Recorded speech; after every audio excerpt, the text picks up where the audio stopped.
ಸಿದ್ದರಾಮಯ್ಯನವರ ಸಿಎಂ ಕುರ್ಚಿ ಭದ್ರವಾಗಿಲ್ಲ ಅನ್ನುವ ಅರ್ಥದಲ್ಲಿ ಕಾಂಗ್ರೆಸ್ ಶಾಸಕ ಮಾತನಾಡಿದ್ದಾರೆ. ಗುಬ್ಬಿ ಶಾಸಕ ಶ್ರೀನಿವಾಸ್ ಅವರ ಮಾತನ್ನ ಬಿಜೆಪಿ ನಾಯಕರು ಲೇವಡಿ ಮಾಡಿದ್ದಾರೆ. ಸಿದ್ದರಾಮಯ್ಯನವರನ್ನ ಸೋಲಿಸುವಂತಹ ಗ್ಯಾಂಗ್ ಅವರ ಜೊತೆಗಿದೆ ಅಂತ ಬಿಜೆಪಿಯ ನಾಯಕ ಆರ್ ಅಶೋಕ್ ಮತ್ತು ಅಶ್ವಥ್ ನಾರಾಯಣ್ ಲೇವಡಿ ಮಾಡಿದ್ದಾರೆ. ಕಾಂಗ್ರೆಸ್ನಲ್ಲಿ ಒಳಜಗಳ ಇದೆ, ಹಾಗಾಗಿ ಸೋಲ್ತೀವಿ ಅಂತ ಹೇಳಿದ್ದಾರೆ. ಯುದ್ಧಕ್ಕೆ ಬರುವ ಮೊದಲೇ ಸೋಲನ್ನ ಕಾಂಗ್ರೆಸ್ ನಾಯಕರು ಒಪ್ಪಿಕೊಂಡಿದ್ದಾರೆ ಅಂತ ಬಿಜೆಪಿಯ ಅಶ್ವಥ್ ನಾರಾಯಣ್ ಮತ್ತು ಅಶೋಕ್ ಕಾಂಗ್ರೆಸ್ನ ಲೇವಡಿ ಮಾಡ್ತಿದ್ದಾರೆ. ಇದು ಕಾಂಗ್ರೆಸ್ನ ಸ್ಥಿತಿ. ಮುಂದೆ ಏನಾಗುತ್ತೆ ಅಂತ ಕಾಂಗ್ರೆಸ್ನ ಶಾಸಕ ಈಗಲೇ ಹೇಳಿದ್ದಾರೆ ಅಂತ ಬಿಜೆಪಿಯ ನಾಯಕರು ವ್ಯಂಗ್ಯ ಮಾಡ್ತಾ ಇದ್ದಾರೆ. ನರೇಂದ್ರ ಮೋದಿ ಅವರು ಕಾಂಗ್ರೆಸ್ಸಿನ ಕರ್ನಾಟಕದ ಸ್ಥಿತಿ ಬಗ್ಗೆ ಹೇಳಿದ್ದಾರೆ. ಇಲ್ಲಿ ಸಿಎಮ್ಮು, ಸೂಪರ್ ಸಿಎಮ್ಮು, ಶ್ಯಾಡೋ ಸಿಎಮ್ಮು ಭಾಳ ಜನ ಜಾಸ್ತಿ ಇದ್ದಾರೆ. ಸಿದ್ದರಾಮಯ್ಯನ ಕಾಲು ಎಳೆಯುವಂಥದ್ದಕ್ಕೆ ಬಿ ಜೆ ಪಿಯವರು ಬೇಕಾಗಿಲ್ಲ.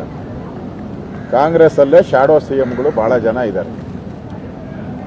ಮತ್ತು ಹರಿಪ್ರಸಾದ್ ಅವರು ಅವ್ರ ಬಗ್ಗೆ ಪದೇ ಪದೇ ಟೀಕೆ ಮಾಡ್ತಾ ಇರುವಂಥದ್ದು, ಡಿ ಕೆ ಶಿವಕುಮಾರ್ ಒಳಗಡೆ ಮಸಲತ್ ಮಾಡ್ತಾ ಇರುವಂಥದ್ದು, ಪರಮೇಶ್ವರ್ ಅವರು ಅವ್ರದ್ದೇ ಒಂದು ಗ್ಯಾಂಗು, ದಲಿತರ ಒಂದು ಅಸ್ತ್ರ ಇಟ್ಕೊಂಡು ಅವರು ಹೋರಾಟ ಮಾಡ್ತಾ ಇದ್ದಾರೆ, ಮಾದೇವಪ್ಪ ಹೋರಾಟ ಮಾಡ್ತಾ ಇದ್ದಾರೆ, ದಲಿತರಿಗೆ ಅನ್ಯಾಯ ಆಗಿದೆ ಅಂತ. ಅದರಿಂದ ಅದಕ್ಕೆ ಪ್ರಧಾನಮಂತ್ರಿಗಳು ಹೇಳಿರುವಂಥದ್ದು ಈ ಶ್ಯಾಡೋ ಸಿ ಎಂಗಳು,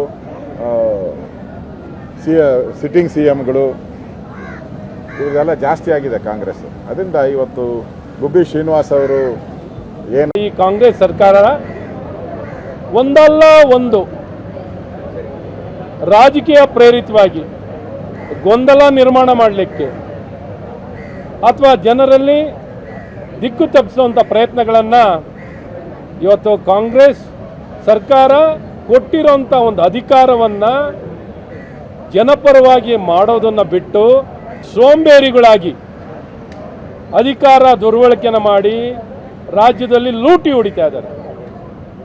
ಇವರು ಇವತ್ತೇನು ಜನ ಬರುವಂಥ ಲೋಕಸಭಾ ಚುನಾವಣೆಯಲ್ಲಿ ಎಲ್ಲರೂ ನರೇಂದ್ರ ಮೋದಿಯವರ ಪರವಾಗಿದ್ದಾರೆ, ಭಾರತೀಯ ಜನತಾ ಪಾರ್ಟಿಯ ಪರವಾಗಿದ್ದಾರೆ, ನಮಗೆ ಯಾವ ಮುಖ ಆಗುತ್ತೆ, ನಮಗೆ ಮುಖಭಂಗ ಆಗುತ್ತೆ ಅನ್ನೋಂಥ ಒಂದು ಆತಂಕದಲ್ಲಿ ಈ ರೀತಿ ಜನರಿಗೆ ಬೆದರಿಕೆ ಮಾಡೋವಂಥದ್ದು ಅವರ ಒಳ ಜಗಳ, ಕಾಂಗ್ರೆಸ್ನಲ್ಲಿರುವಂಥ ಒಳ ಜಗಳ.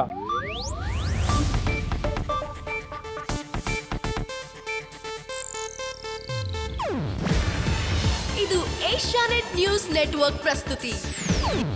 ನೀವು ನೋಡ್ತಿದ್ದೀರಾ ಏಷ್ಯಾನೆಟ್ ಸುವರ್ಣ ನ್ಯೂಸ್.